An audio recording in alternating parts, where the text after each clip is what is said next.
Who do we have today? Um, Mia, I don't want to make you uncomfortable, but I think there might be a cis man in the room with us. What? Ugh, how did Who he invited him?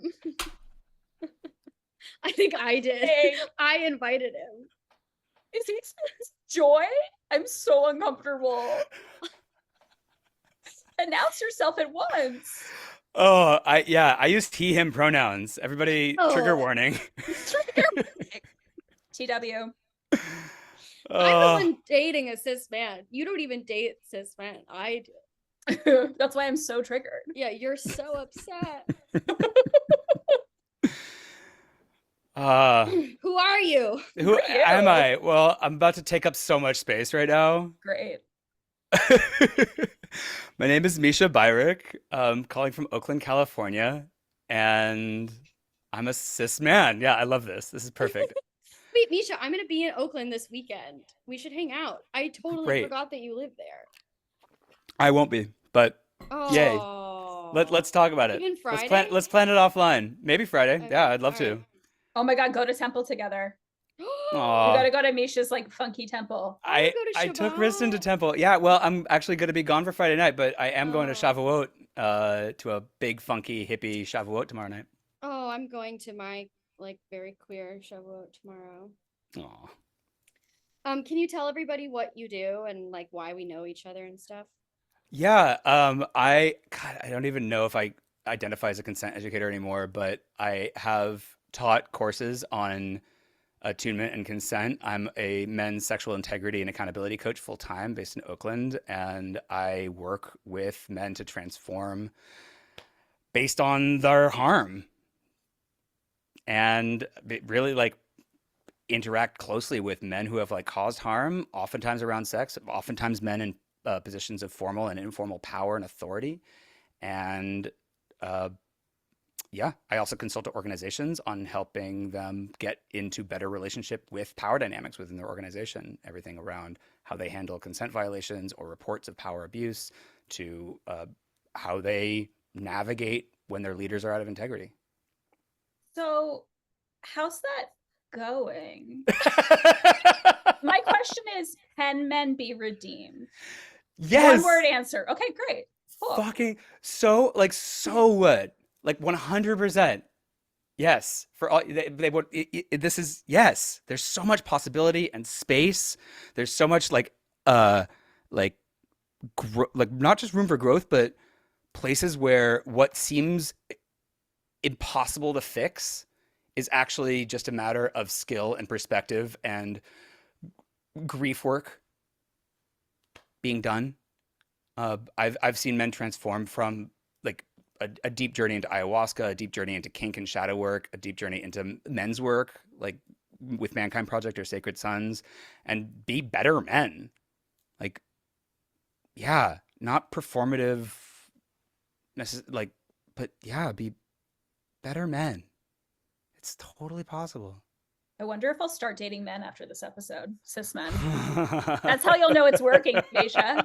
That's how you'll know it's working. I'm the barometer. My pussy is the barometer. The arbiter. You should also know that if anything on this show, we're never accused of hating men. We are occasionally accused of hating women. Oh, fascinating. Oh, good. I haven't had that one lobbed at me yet. I get accused of hating women frequently. I was recently called a profiteer off the patriarchy. Cool. A rape apologist. Me too. I get that. Yeah. You get that one? We should do Never Have I Ever. Yeah. Oh my God. Yeah. I've been accused. Wait, someone told me once I've monetized feminism. That was fascinating. I got monetized. I was offering lessons to cis men, and I basically got like monetizing like harm caused. So I'm gonna put a finger down for that. Oh, yep. Put a finger down if you hate poor people. If you've been told you hate poor people. I've been told I don't want to work with poor people. Oh, for sure. 100%. Yeah. Got that one. Yep. Yeah. A rape apologist already got. Hate women. Have I gotten that? A victim blamer. Oh, for sure. Yeah. Oh, for sure. Okay, I have 5 fingers down. I feel like, Mia, you won already. You definitely won. Okay. But you've got the largest Instagram profile, so people are more likely to just attack. Yeah. and hate. Um, Yeah. yeah. Oh, I've been called a self-loving Jew. Oh, me too. Okay, there Oh. we go. Yeah. Well, Oh, now especially recently. Yeah, Especially recently, because I'm anti-Semitic. anti-occupation and anti-war, and Right. So I'm anti-Semitic. Definitely got that one. oh my God, yeah, big time, big Right. Wow. time. I'm kind of skating by here, you guys. Yeah, Risdon, how are you the one flying under the radar here of all of us? Great time to be a shiksa, I'll tell you what. Oh my God. Oh my God. Great time to not be a chosen person. I just had a really healing experience around Judaism. There's I recently came back from Colorado. I was facilitating at a Sacred Sons retreat. There's an Orthodox Jewish man who's pro-occupation, pro-Israel, like totally fine with everything that's happening in Gaza right now. And he and I got in the ring and put on gloves and had a fight. And Wait, then, like a literal physical fight? oh yeah, we did sacred combat with like people beating drums and like holding space for us. We were the only Jews in the room, like a bunch of men like holding space for us to like have this out. And then sweaty and like having hit each other a lot, we like helped like eye gazed and talked about how we trigger each other in front of all these men and like had a healing moment around it where we like recognized each other as individuals and not representative um of these larger political dynamics and like saw each other as brothers. It was healing and important. It's very beautiful, but I do need to ask, did you get any good hits in? Did you get him in the jaw? Did you Sorry. Yeah, I mean that's part of it is like having a conscious space for like some of that like that real aggression and yeah, we there's a way to do sacred combat where it's not like really feeding into the sadistic kink necessarily, although I also do shadow work around kink and like have space for to be in my like I want to hit something Orthodox Jewish. I want something Orthodox Jewish. I remember shocking Mischa once because I told him that a lot of my clients in New York are Orthodox Jewish men, and he You told me almost that too, and I thought I love that. It was interesting that that's surprising to both of you. Well, it wasn't surprising. It wasn't surprising to me. It just was like news, you know. It wasn't something that I knew before, but Mischa, you were shook. I think it was, yeah, maybe. I think it was more, I don't think it's because, oh my gosh, I think Jews are so clean and pure. Like I've got books on my bookshelf about rabbinical abuse and like I know how much sexual repression there is in the Orthodox, especially like Jewish culture.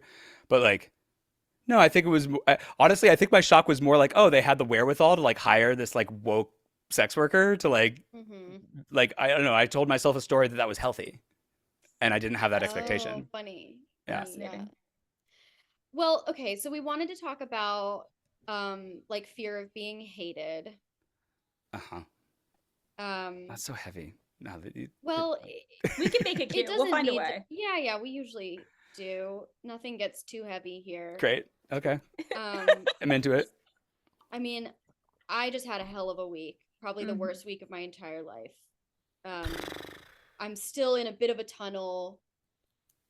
I'm not going to share everything that happened yet, but I will share that I had a death in my family in addition to quite a serious career blow. So I'm like at the, I'm like hanging on by a thread. Was starting to feel better yesterday, and then this morning found out something like newly horrifying and quite honestly embarrassing for the person responsible. I will have to share what happened at some point just because something that I have shared before is no longer happening, and that will have to be, I'm being so cagey right now. But anyway, the point is, I think born out of that is a great conversation to have of like fear of being hated and the people pleasing of that, and like the difference of like strangers versus people you love, and people having opinions of you and what you can and can't, letting go of what you can't control, really. Yeah. So I want to frame it. Have you heard of the Light Dark Institute? Mm-mm. Okay. This is an organization, or it's just two people basically who do kink education, but really it's shadow education. It's like shadow work through kink, and you the reason I bring it up is because I was like a week and a half ago being really confronted with this reality that there were some people in my community, not good friends, but people who we share friendships with, people who are friends of friends, who are like actively not inviting me to things, actively like have just out there having a negative story about me, Mm-hmm. right? Not one of we just don't like Mischa, but one of Mischa is bad, Mm-hmm. Mischa is dangerous, Mischa shouldn't be doing what he's doing, right? He's not. I mean, people have that narrative about me also. Yeah, and it scares the shit out of me, right? Like, Yeah. and I don't, and going in to this weekend, like that was the kind of work, that was the foremost thing on my mind. That was like Mm-hmm. my stuff to work on, and I worked really really hard on it. And a lot of what the work looked like was around this. Like one layer of it is these people trained the woman Carolyn Lovewell who wrote Existential Kink. I don't know if you're familiar with that one. Um, but so that her body of work comes out of theirs. And it was in some way accepting the subversive, ugly pleasure that I get from being in this kind of needy wretch victim role of like self-righteous, uh, self-righteous, like I am unfairly treated. I am being unfairly maligned and judged. How dare you? Like there's something I'm getting out of that. There's something yummy. I feel Hmm. like when people socially reject me, I have a delicious story about that I am like too Lilithy. Do you know what I mean? Like I'm Mm-hmm. too dark, blood soaked to Hot. say the thing you don't want to hear. What'd you Yeah. say? Yeah. Hot. Too I'm too hot. hot. I'm just too hot. Like they can't handle me. It's And more that's like it's not the it's not like a hot thing, but it is like I'm out there about sex work. I'm out there about sexuality. I'm out people talk to me about their marriages and shit, and then I have secrets, and then they don't want me coming to parties. You know what I mean? Because they're like, mm-hmm. what if you told somebody the thing I told you about my husband's penis? You know what I mean? I'm like, bitch, you told me that. Like I but so I sort of relish. Perfect. I feel like my yummy shadow part of that of being rejected is like I'm exiled in the cave. Like I'm the shunned woman because I Uh-huh. refuse to play the game, which is kind of yummy and for Mm-hmm. me. Mm-hmm. Mm-hmm. Mia, do you have a yummy story? Like, what about it feels good to me? Yeah, when there's this like shunning and canceling of Mia. You know, right now, I think my skin is so thin and I feel I'm reckoning with self doubt and contemplating all kinds of mortality and Mm. Mm. grief right now. Like the death of a project, the death of a human. She was my age. Mm. And so, like, reckoning, being forced to reckon with my own mortality, the potential Mm. mortality of a career that I've been building, like that kind of stuff. Mm. So, there's definitely, I'd be hard pressed to find something yummy about it, aside from just feeling like, I guess this is what happens when you do like controversial work that pushes the envelope. And I think, history will tell, and I do believe in what I'm doing. So yeah, that feels, I wouldn't say yummy. It's hard to really feel yummy about any of this, but Totally. there's definitely some things that I've found that feel like silver linings. One Mm. being like, if you don't have the courage to stand behind my work, you can fuck all the way off. Why did you, what did you think was going to happen? You know? mm-hmm. Mm-hmm. Mm-hmm. Another thing is like the flip side of that, which is like all the people who've rallied behind me, people I respect and admire, people who stopped what they were doing in the middle of a business day to, busy, like famous, successful people to like write on my behalf. Yeah. People like friends of mine who rallied behind me. Um, I think uh also the way that like I was afraid that new projects were going to fall through when I shared the news, and everyone was like, well, everyone either was like somewhat indifferent or fuck these people, like we stand behind you, blah blah blah. And so Uh-huh. it's given me this kind of like new filter or barometer for like, if you don't have the guts to stand behind me, then we probably should not be working together. Uh-huh. Like if you if you have this idea in your head that like if someone is getting canceled, let's say,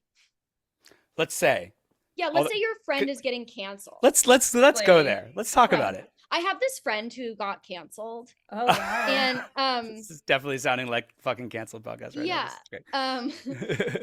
and like, and if people like, I feel like there's this idea of like, if that's happening to you, then you've probably done something wrong. You Yep. deserve it. Which is You like, deserve it. right. If you got arrested, if you were incarcerated, like you probably did something wrong. And we, on the one hand, know that that's not true. And on the other hand, we know that everyone's done something wrong, right? Like both of those are true. So, Yes. so if you then hear what's going on with me and you go, well, you must have done something wrong, then I now have all the information I need to have about you. Mm-hmm. So like, that's a good filtration system for like who I'm gonna let into my inner circle and who deserves my work, right? Oh, So this is that's the a little shadow. bit Mia, this is the juicy shadow. Is the indignant self-righteousness is like part, right? I mean it. And I don't mean this like in a dismissive way. I think like embracing the shadow part that we get out of being canceled and we get out of being hated, we get out of being misunderstood is part of our work if we're going to put controversial ideas out into the world. And I say this with like deep humility because I feel like you're way further along that path than I am.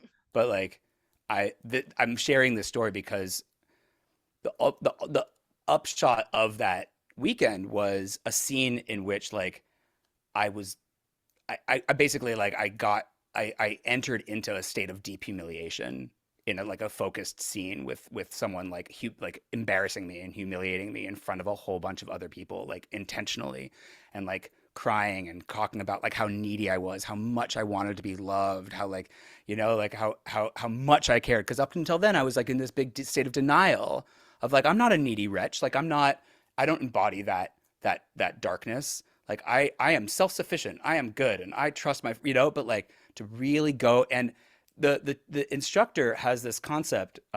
It goes deeper than surrender. It's annihilation.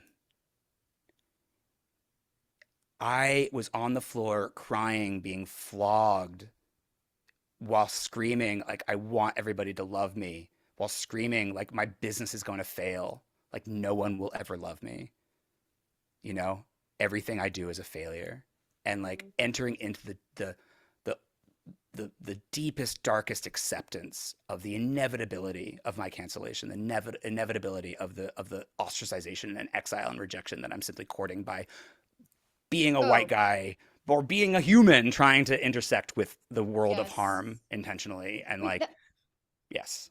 That is something that I've really appreciated about having Risdon close in my life is like the inevitability, like just accepting the inevitability of cancellation, and just being like, okay, this is gonna happen. So like, what do I, and I have put so many boundaries and barriers in place to support myself through this, which is like why I'm able to do this podcast today and like not hide in my closet. But this thing that you're talking about of like the scene that you did, it's so interesting to hear you say that because the day that I got the news, I felt so disgusting. I was like, I felt filthy. Like, and I wrote to my partner, I was like, I feel disgusting. I want to be like, what did I say? Like, choked and gagged and like hung out to dry. And he was like, well, that can be arranged. And I was like, you're the best. Yeah. Fucking A. But I was like, these people are trying to make me feel like I'm so wretched. Yes. That just prove it to me. Like, smear me in dirt, leave me out in the street to be, like beaten to a pulp. Because if I am as disgusting as you say, then let's do it. Yeah.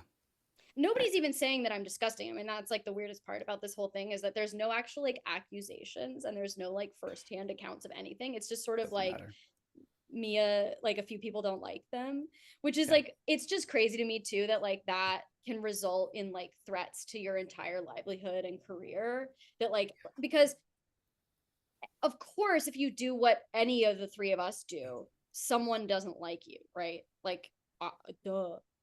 But also, it's like, if you even if you don't do what the three of us do, if everybody likes you, you're probably doing something wrong. You're because you're not speaking your mind and you're not being authentic. If every single person who's ever met you likes you, you're probably a huge people pleaser, right? Yeah. Like, Oh, for sure. you're Yeah. not.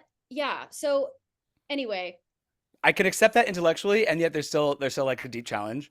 yeah. Um, and I, and it applies so critically to my work. Like I am in the trenches of cancellation and call outs Right. every day. Like all of my clients like generally speaking, like my clients don't come to me preventatively. They come to me Right. when some Of shit's course. gone down, and Risdon they're too. grappling with integrity. They're grappling with their own, like, oh shit, like okay, like this, I did something that was out of integrity, but like I don't quite understand all the nuances of it, or I did something that's out of integrity, and this reaction from this person feels like overblown.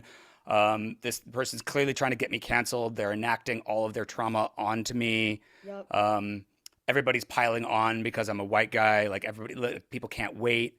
So there's like resentment, there's self-righteousness, there's indignation, there's you know, and there's also these kinds of defense mechanisms, these barriers or battlements that we create to be like how, like to basically to reclaim some level of dignity.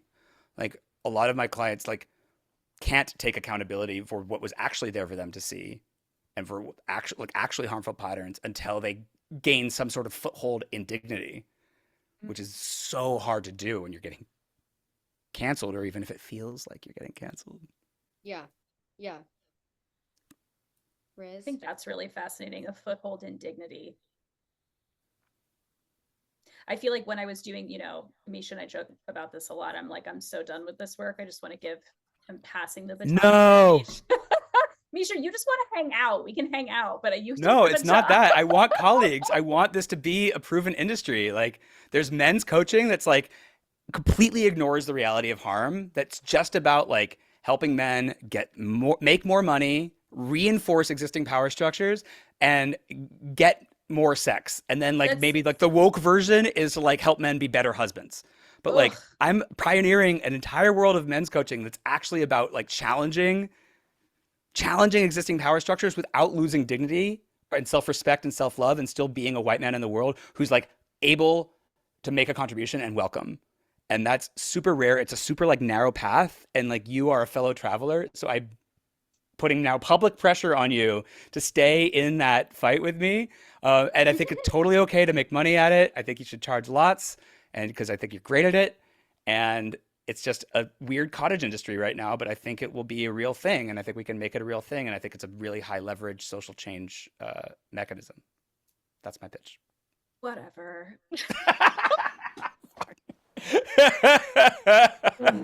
I'm like, yeah, you know, whatever. Yeah, I joked Whatever. about this with with Mia yesterday about the being a what did we say it was? A recovering misandrist. Recovering misandrist. Yeah. No, wait, it was something else because I'm not really a recovering. No, you had your own version, and that was mine, but I can't remember what yours was. Recovering. I don't remember. Boy. Yeah, what is the juicy, subversive, kinky pleasure that you get out of hating men, Risdon? Oh my God, are you kidding? It's so erotic to hate men. Uh-huh. Oh my Tell us God. more. It's the what? This is gonna turn into a steamy episode. No, here's what I want. Here's what I want. I Great. want to be able to title this podcast Daddy Issues. Yeah. So in order to do that, we have to legitimize the title. Okay. So okay. Let's go there. Let's go there.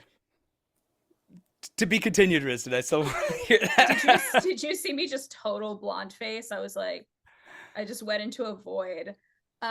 What do I get out of being a misandrist? I keep men who want, generally speaking, mostly one thing or possibly another thing, with the second thing being emotional validation.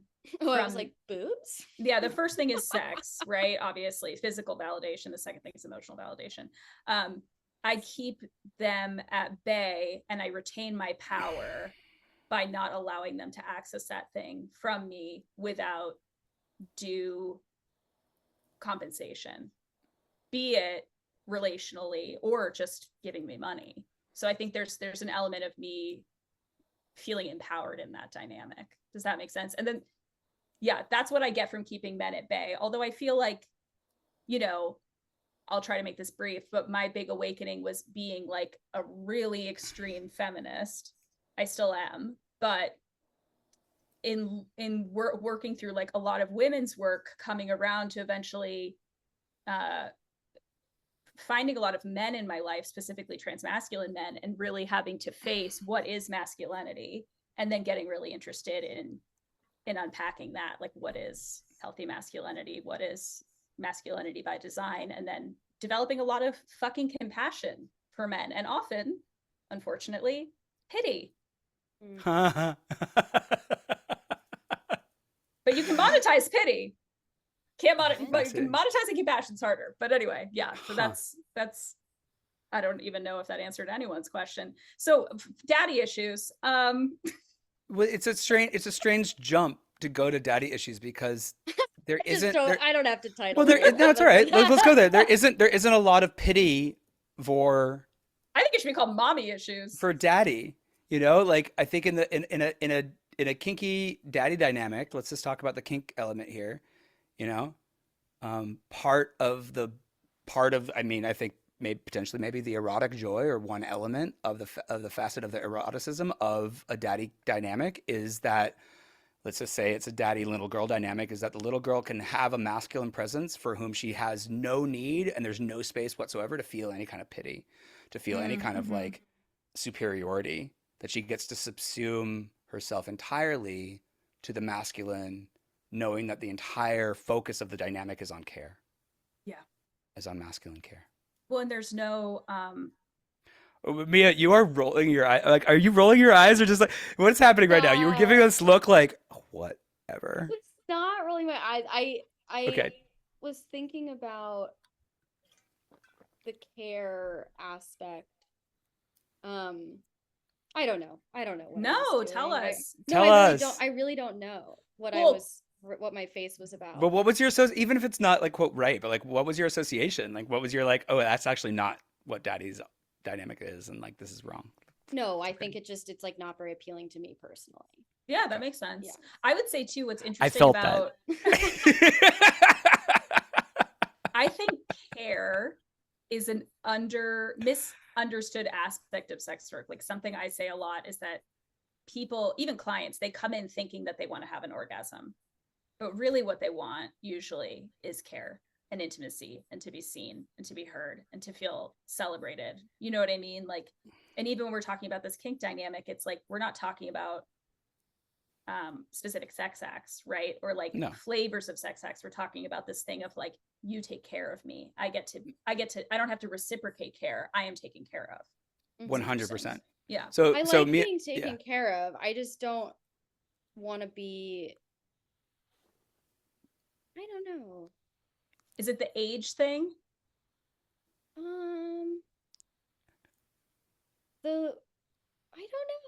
don't know. Age play grosses me the fuck out. I can't do it. I really don't know why I'm not like, I don't find anything wrong with it at all. I don't think it's weird when other people are into it. It's just like when I try to imagine myself, and I've dated people who are like significantly older than me. I mean, I was like practically in a sugar baby situation for a while, but I'm just like not sure that I want to think of that person as like daddy. Meaning like father? I guess. Damn, your therapist is going to have a hell of a session with you this week, Mia. Oh yeah, this is going to be so juicy. If you want to go there. I don't really understand what you guys are like reading into what my reaction. Dude, I'm watching you chew on it in real time. Yeah. I'm watching you be like, huh. Yeah, it's fascinating for me too.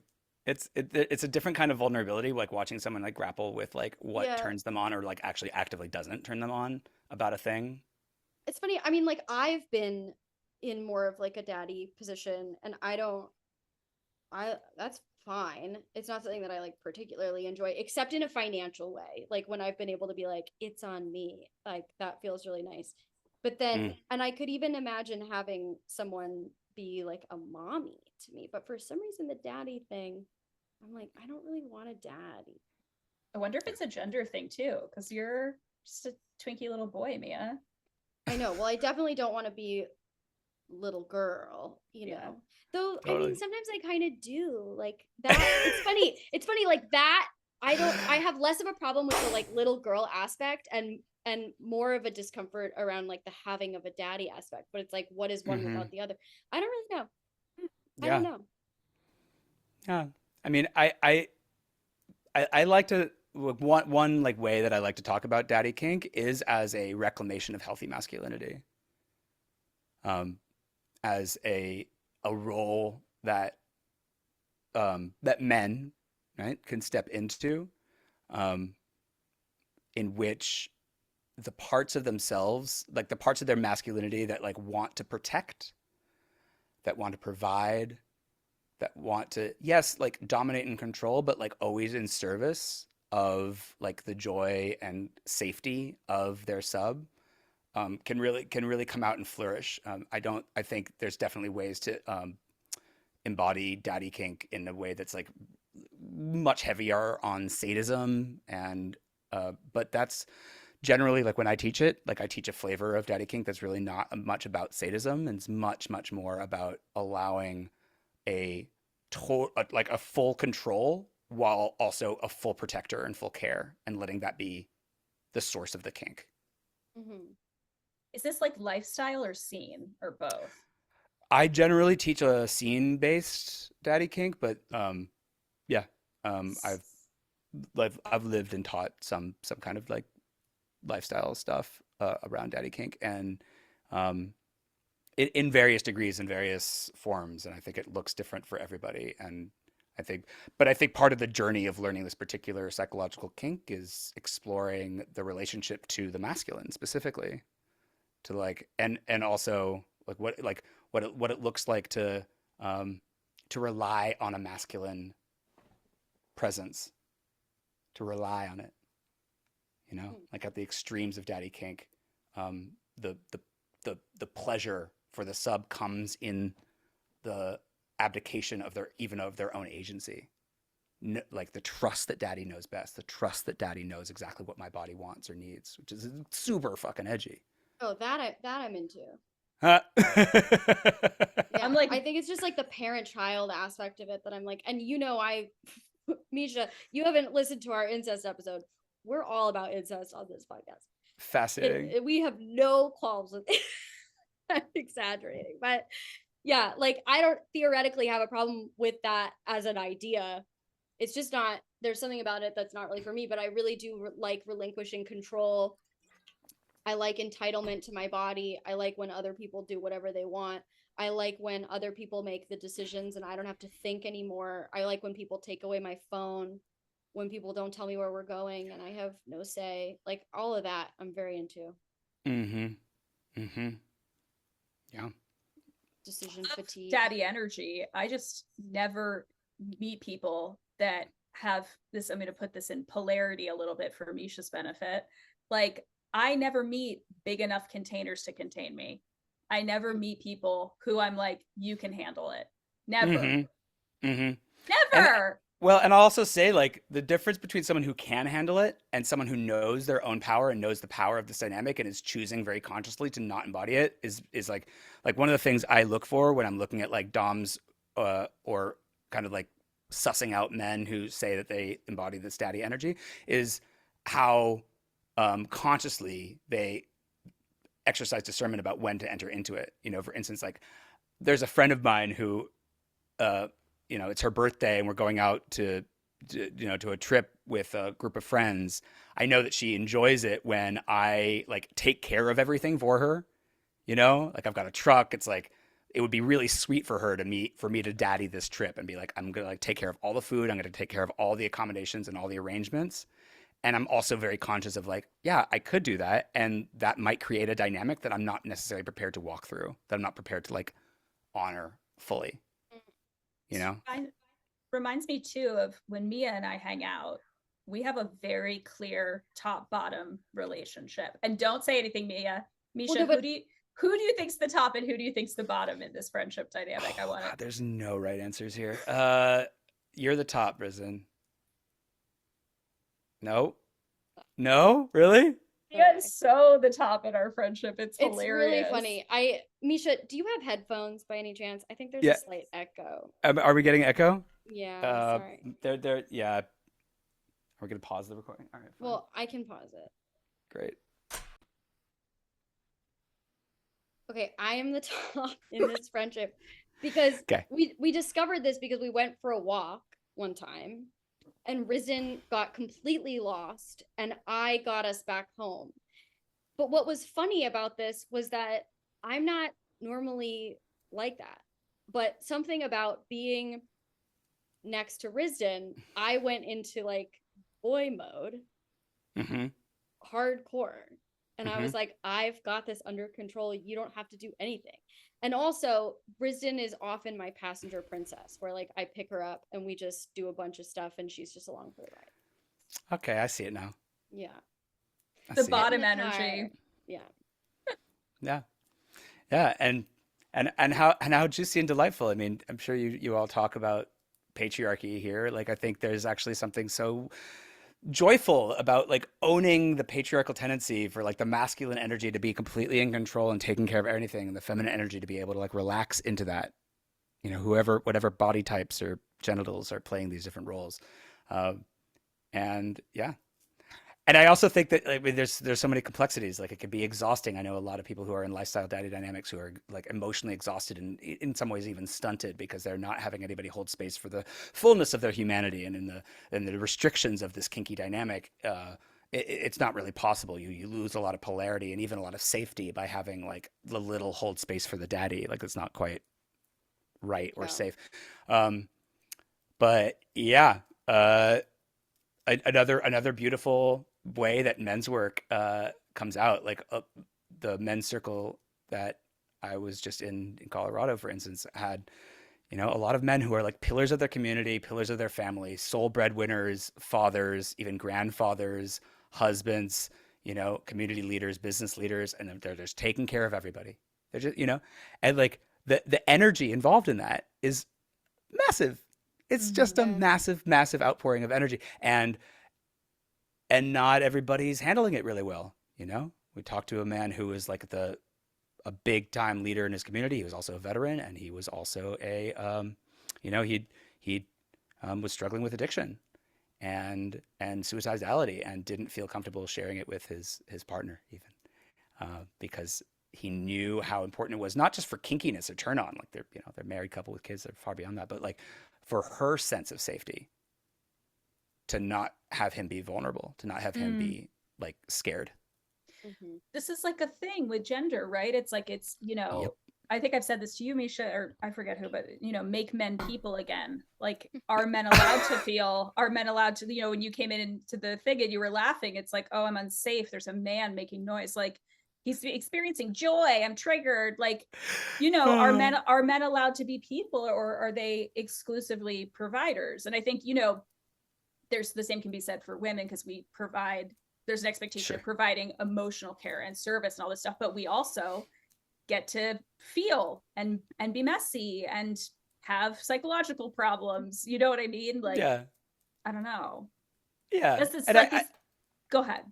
Well, I don't know. I imagine that your listeners aren't like, the biggest challenge that your listeners might experience. My story is that they're not like limiting the men in their lives from feeling. I think they're probably frustrated that the men in their lives are taking up too much space with their feelings and are self-centering and using the language of psychology to leverage what the New York Times called petulant vulnerability. Oof. To in other words, weaponize emotional intelligence. And to me, like in kind of cosmopolitan or metrosexual settings, like that's a far more interesting and relevant dynamic. Weirdly, one of the reasons I do men's work is to expose myself to like the reality of patriarchy in the 99% of the planet that is not in San Francisco, LA, or New York. By the way, I was a recovering soap. Still don't know what that stands for. Oh yeah, you taught me. I get it. I sort of get it. It's not an acronym, but it should be.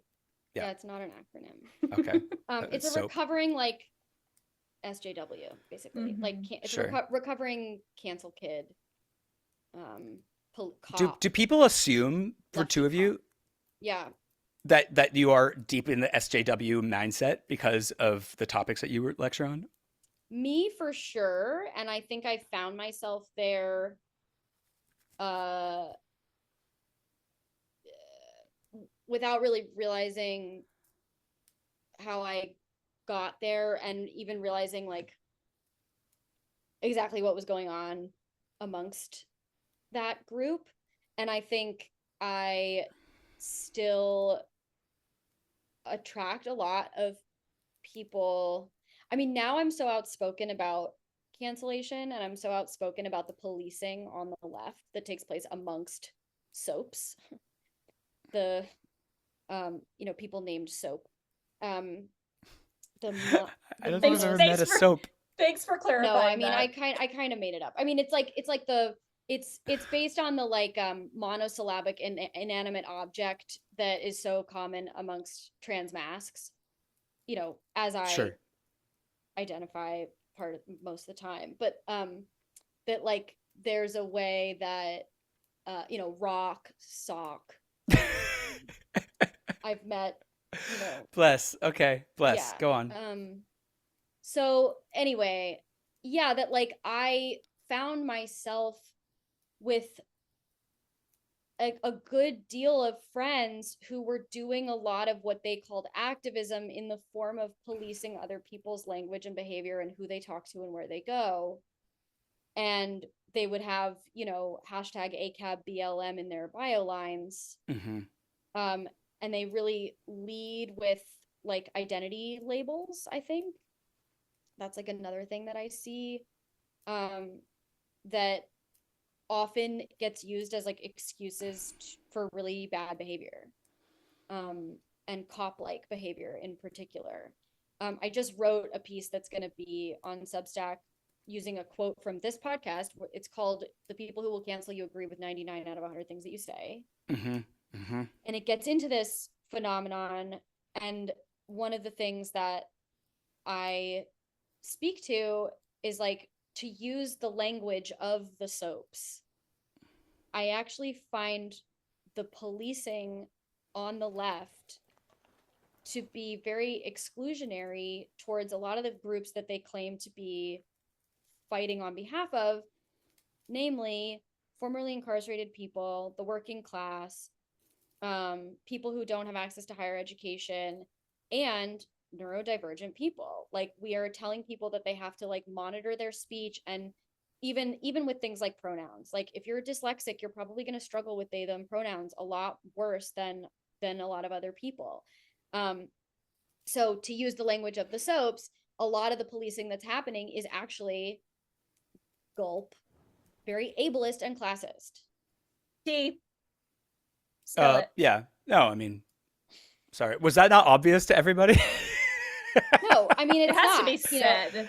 Yeah, It's it good. has No, to be sorry, said. I didn't mean to be diminishing. Like, yeah, it's not. It's so obviously that, and it's so obviously not just ableist classes, but it smacks and reeks of a an inhuman superiority Yes. that I think most of the flag waving Trump country smells Yes. and is deeply offended by, and not just offended, but like so turned off by this intense pretense that like everybody on the coast is somehow like enlightened or superior, or like people like this virtue signaling is so, it's so like it just divorces us from our humanity, from like all Yeah. the places where we can actually get out of our own heads and into the kind of embodied sense of like this person across from me is like a miracle of light, and that's far more important than if they said the politically correct thing. Right. Right. And then I think you can really feel people's intentions, and a lot of people I think are prioritizing like words over feelings. And so they Yeah, are well said. ignoring the feeling that's coming from the other person and prioritizing the words that they're saying. Like you couldn't get my pronouns right, or you called me a woman, therefore like you're transphobic and I don't want to know you. You don't get to know me. You don't get to be in my life. as opposed to like really feeling like what is coming off of this person? Like, do they mean well? What are they trying to say? And are they maybe not seeing the full picture of me? That's okay. But like, if I'm prioritizing connection and relationships, then like, what is there here that I can lean into and away from what is simply like right or wrong in the words? Oh yeah, completely. Yeah. Oh yeah. Recovering soap. Get off the internet, my friends. Yeah. Go You know, outside.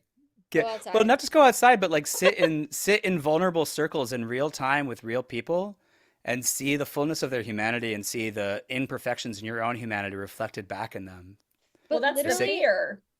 but here's the problem with social media is that if you tell someone to go outside, they will tell you that's ableist against people who are allergic to sun. Like that is literally the internet. Oh, yeah, You know, that's or you say to people, Risdon, silly. I think this is yours. Like you say the sky is blue, and someone will say, not always. Don't forget about orange and purple and pink. I think that one's yours. I like to say go to America. I'm like, go to just drive. If you're whatever coast you're on, drive 2.5, 3, 4 hours inland and go to the first diner and fucking talk to some people. And tell someone to use they, them pronouns. I mean, like and I use they, them pronouns.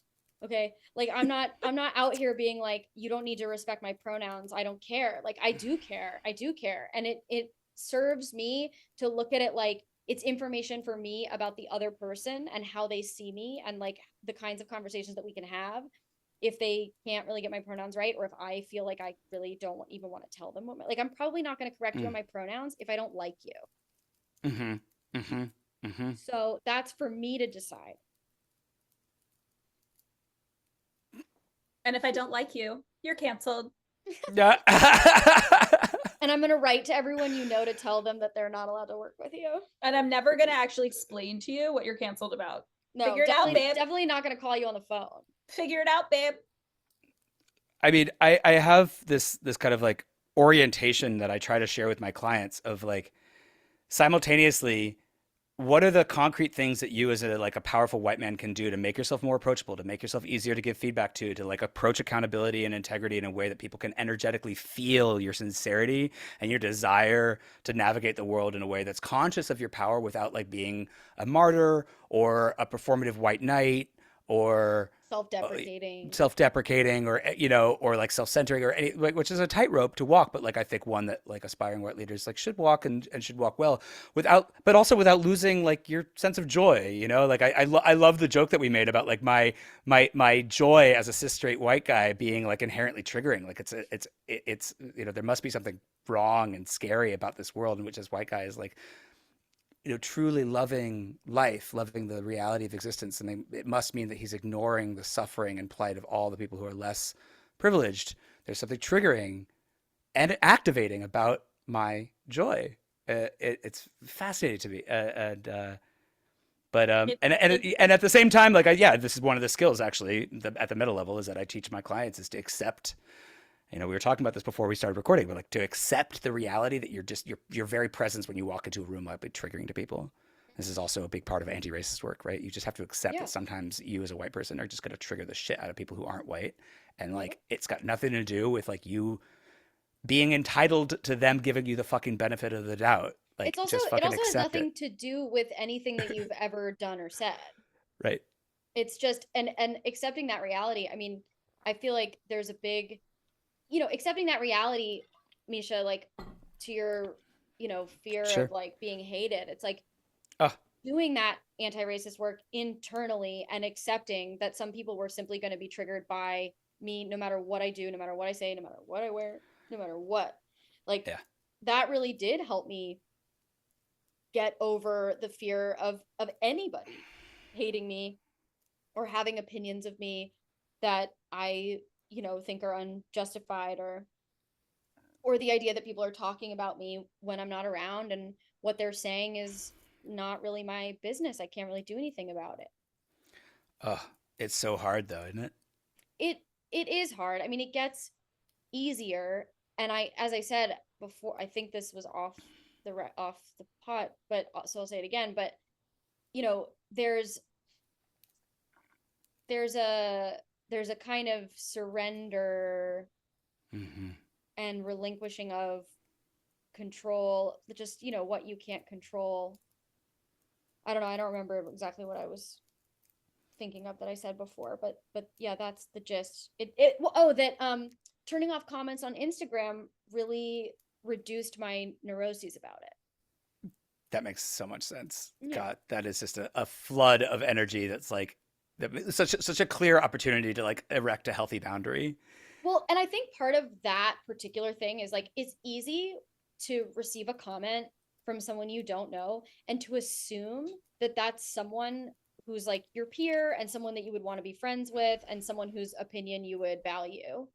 When However, like when I'm in my actual life, like let's say I'm like on the subway in New York and I look around and I'm like, how many of these people would I actually be interested in like hearing from on my work?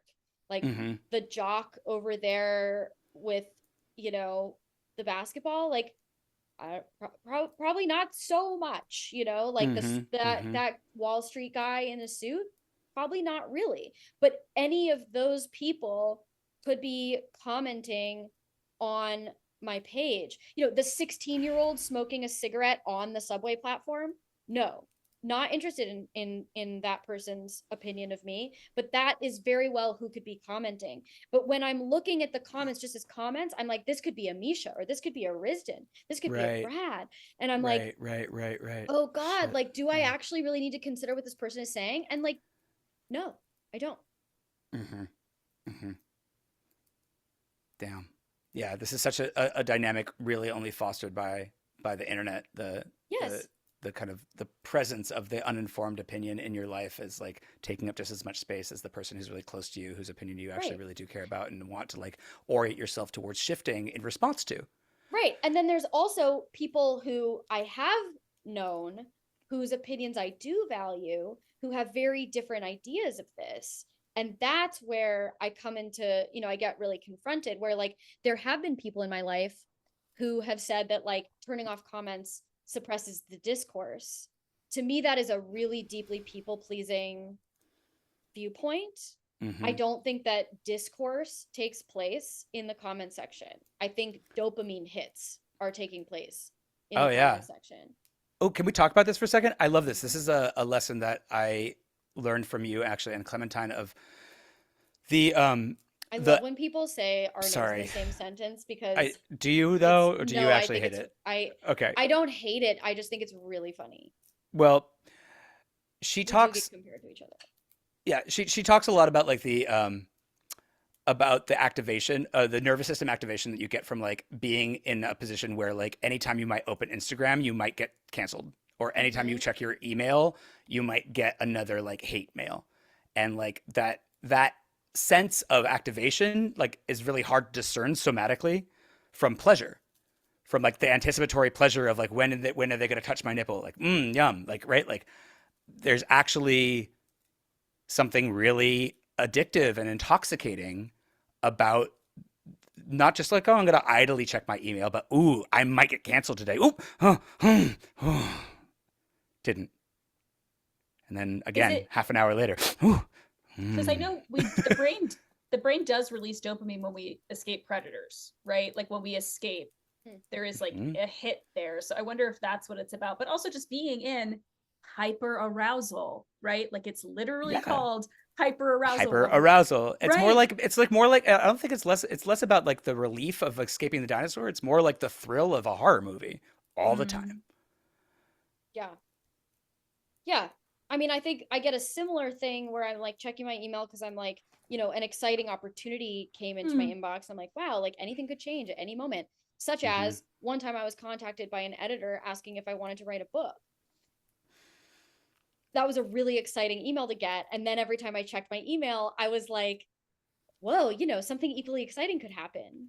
Hmm. Um, and Hmm. but then now there's like the flip side, which is like at any moment I could get a phone call or an email saying that like this thing that you've worked so hard for several years is like no longer a thing because someone said something weird about you. Like not even mean, but just like weird. Yeah. And incorrect. Right. Yeah, I want to actually name in this moment that like as I headed an organization one time and I got like a 4-page long email about a man who was in a leadership position within my organization that I was in charge of, and just saying many terrible things about him. And I created that experience that we're just describing for him, where like, you know, like that kind of traumatizing moment of being like, it's you, me, and HR, no agenda, 1 hour from now, see you on the Zoom call, right? And saying like, we've received something, we can't tell you about it, and you are now no longer or whatever part of this organization. And I regret it often. Like I regret having been in a leadership position in which like, and I got a lot of people's advice, and they were like, yep, like you got to suspend him, like you got to, um, and there was never a space in which like I got his take, and I never let him be heard. Um, and yeah, we had to clean it up years later. And I don't think he's ever really like kind of gotten over it. And I don't, like I think that there's probably an element of him that's always going to be like looking around the corner and distrusting Yeah. of like, what is this, like any community that he's in. And I know this feeling of like any community that I'm in, one wrong move and I could be ejected. And the people who like I think of as friends could be so easily recruited onto the side of someone claiming the mantle of victim Right. and righteousness, and they could be pressured to be on that side against me.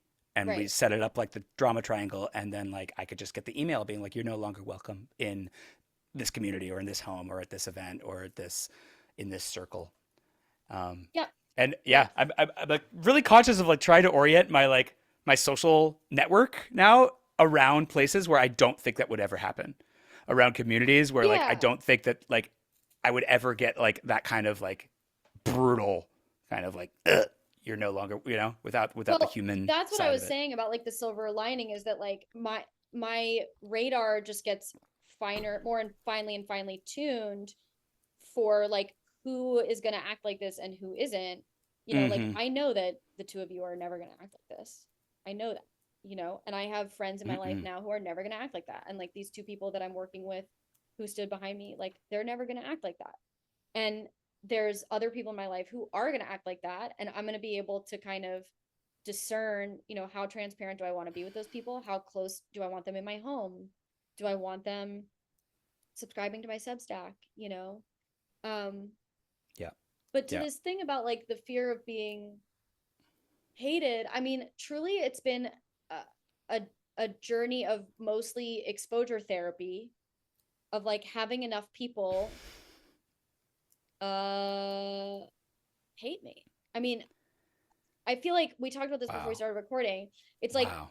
well, there's enough. I mean, I got Wow. enough of it from the comments, right? Like I got enough on Instagram where people called me a rape apologist, and they said I hate women, and they said that I was a victim blamer, and they said that they say that I hate women and blah blah blah.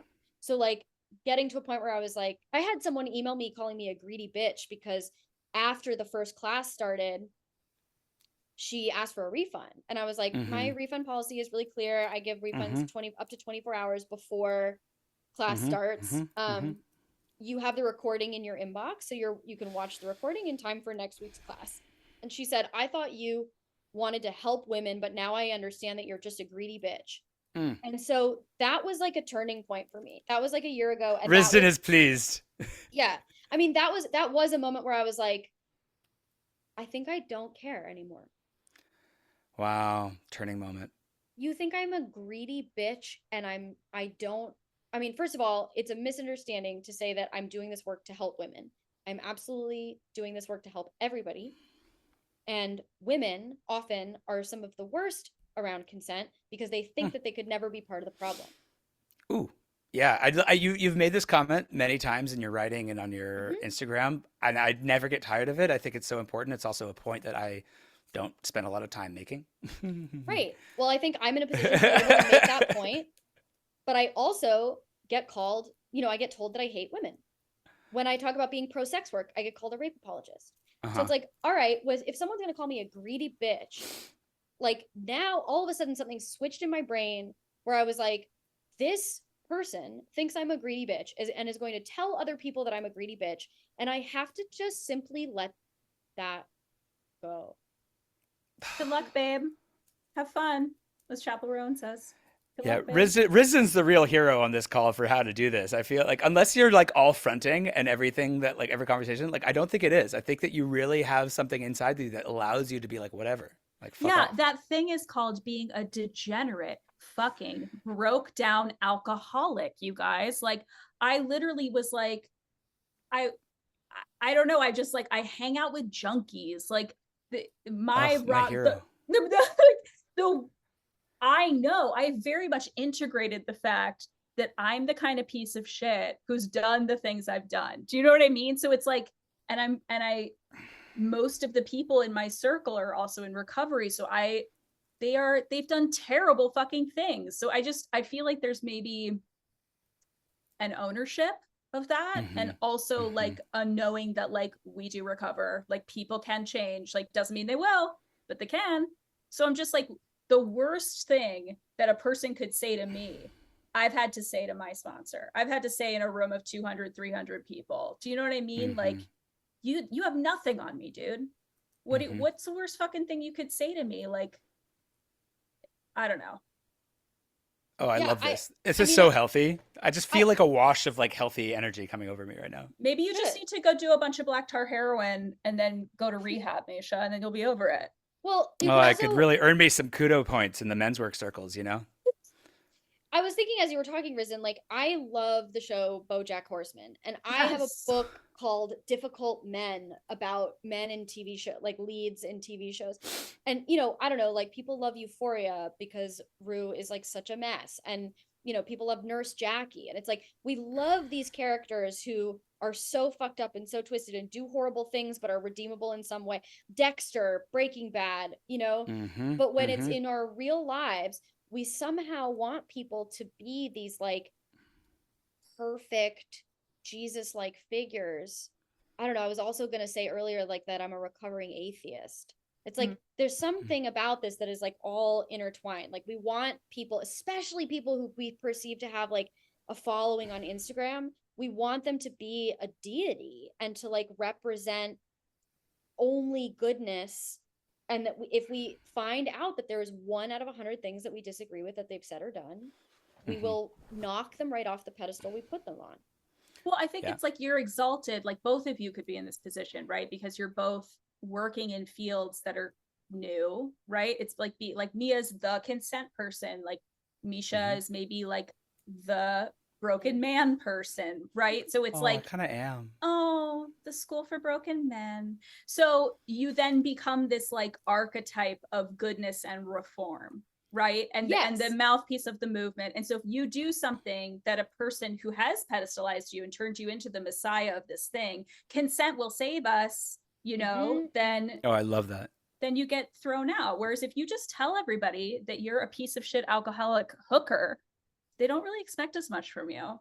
You're I bet not I the should symbol. start. I should start with that. Yeah, you know what I mean. Like I've debated the degree to which I should lead with the worst things I've ever done, and just be like out there and up front with like, hey everybody, I came to this work because like I consistently fuck up and like I have like all these shadow elements that constantly come up. Like I'm insecure. Like I could be pushy. I could be overly dominant. I railroad. I've done so much harm, um, and and yeah, like maybe I should just lead with that more. And it's hilarious, or not. It's actually hilarious isn't the right word, but it is.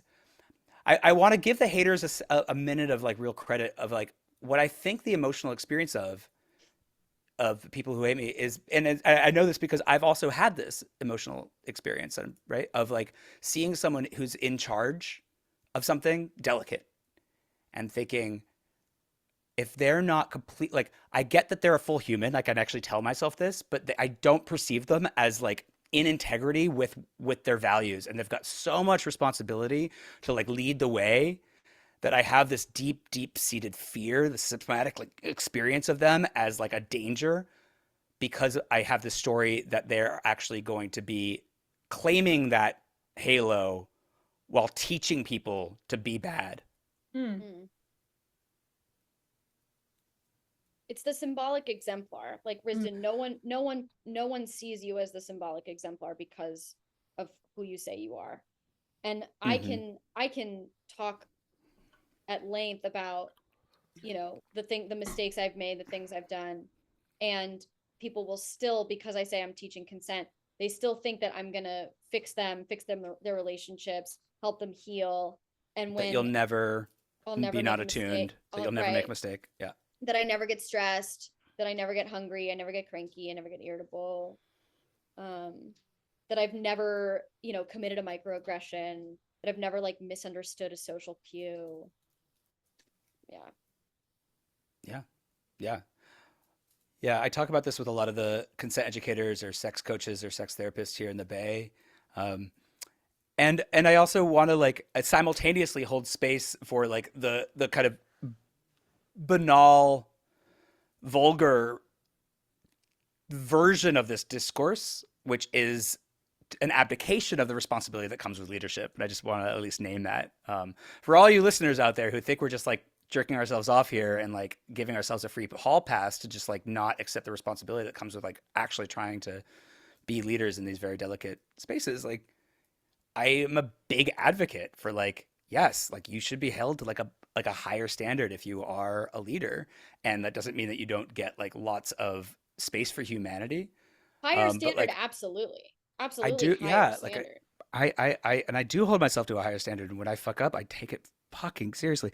And and I get, and I actually want to just like I want to allow people to like not give me second or third chances. Like if that's their thing, and like they're like, you know what, he blew all of his opportunity to like earn my trust as like a leader and teacher because like I had this experience of him being like a microaggressing, and then I heard that he did it again. Like, nope, no more of that. Like, okay, like this is part of that surrender.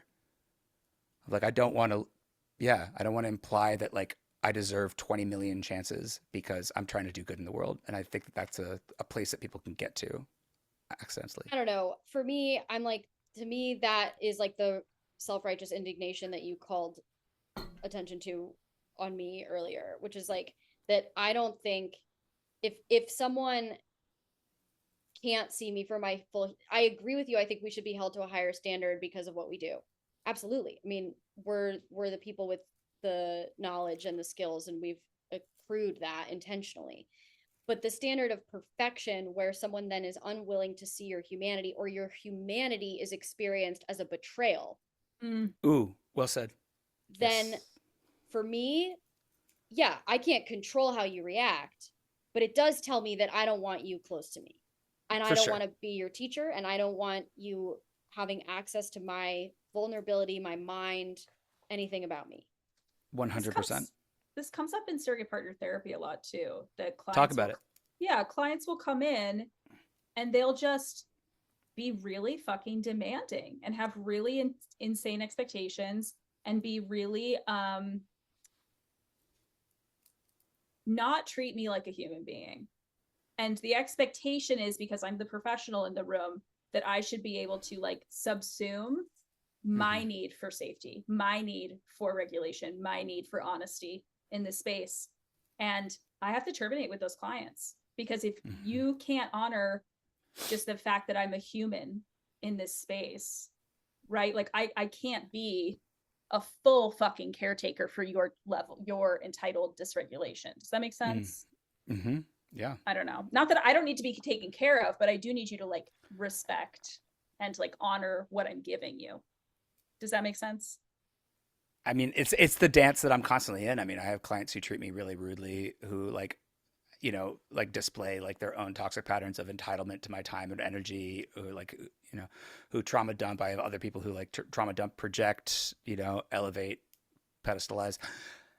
Yeah, and I feel like it's the dance that I'm constantly in, right, Mia? Like that we're constantly in, of like, where are my boundaries? What is it like? Okay, for the sake of the client or the student, to like kind of like, yep, I'm just gonna give them a little pass on that one. Like they definitely did dehumanize me there, but I can see that I could take that. I don't know. Like I don't know if there's a clean I think I answer. have a different perspective on it after the last week and a Please. half, because I think that there's like Fair. ways that my own,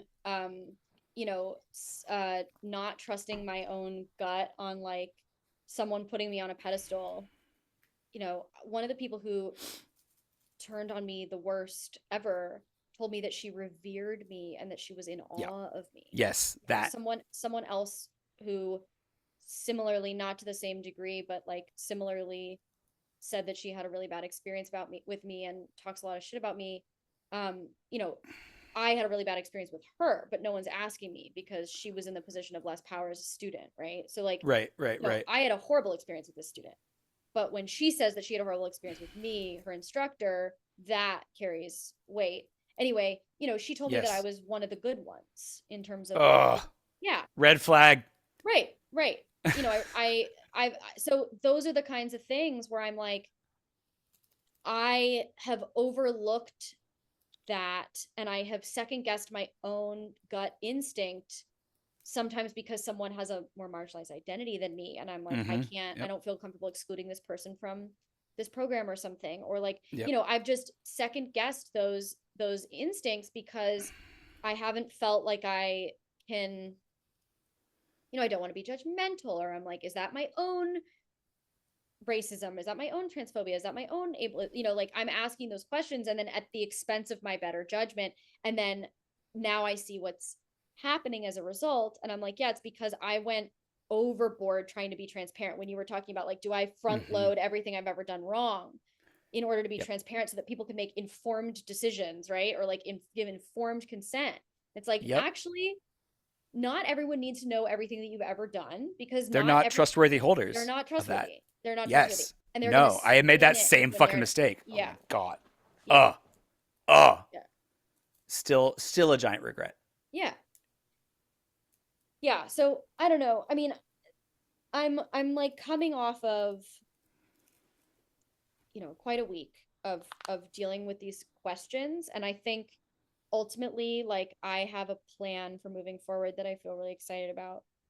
Um, but yeah, I mean, I'm just like more and more done with this whole way of being. I'm like gonna be more ruthless with who I let in, you know, and it's like it's sad, but I guess I'm ultimately glad that it's happening now and not later with like bigger projects that are, you know, more exciting or make me more money or whatever. Mm. I'd like to offer both of you an affirmation. I don't know if this affirmation is worth. It's almost like a blessing. Okay. I I hold both of you as uncancelable, and and Jinx. and not because, yeah, this is important, and this isn't like, if you're listening and you have friends who are in the public eye, like, maybe consider sharing this with them. Like, and not because I don't think that you're capable of doing harm or wrong, and not and like but because that if I discovered that you'd done all sorts of horrible things, I would still elevate your humanity and your values over the temptation to cut you out of my life or my world or of my respect. That my respect for you both transcends the worst things that you've done or will do. Thank you, Misha. Yeah. Ashay, amen. The last thing that I want to say in terms of like cancellation, the impact of cancellation that I see as so sinister and so sad is that when it happens to someone in your life, it creates these ripple effects of fear Yeah. amongst people who are brilliant and talented and whose voices should be heard. Those Mm-hmm. people then become afraid to experience what you're experiencing.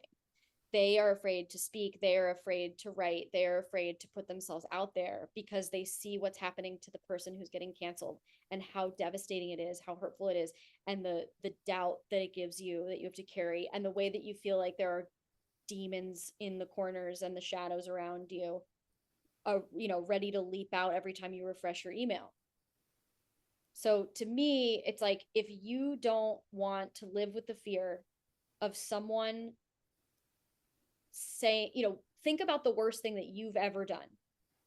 And if you were working on your life's work, a masterpiece for yourself, and somebody said to somebody else the worst thing that you've ever done, like, how do you want that to impact you? Mm-hmm. And how do you want you experiencing that to impact the people around you? Because all it does is it shuts other people up. It silences people's voices who need to be heard. I have friends who are seeing what's going on for me, who are like, this makes me want to get offline, to stop working, to stop doing the things that I'm doing, to stop performing. Yes. And to me, Yes. that is just like a tragedy. Yeah, that was my first emotional reaction. Remember, like, was to like Yeah.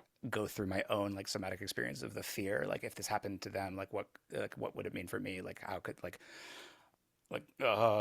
this could happen? You know, like all that flowed through me. Yeah. Mine was to call this person's mother and ask her who fucking raised this person. Risdon, you're such a role model. I mean, you both are in such fabulously different ways. I really appreciate that about you both. I'm really grateful that that our paths have crossed. I really, really, really am. You're doing, both of you, fantastic, beautiful wave creation in the world.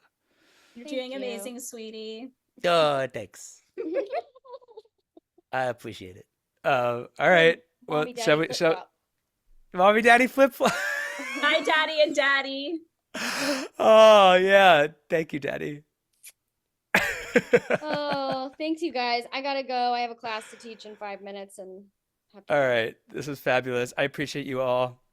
Yes, thank you both. See you Ciao. later. Bye. Bye.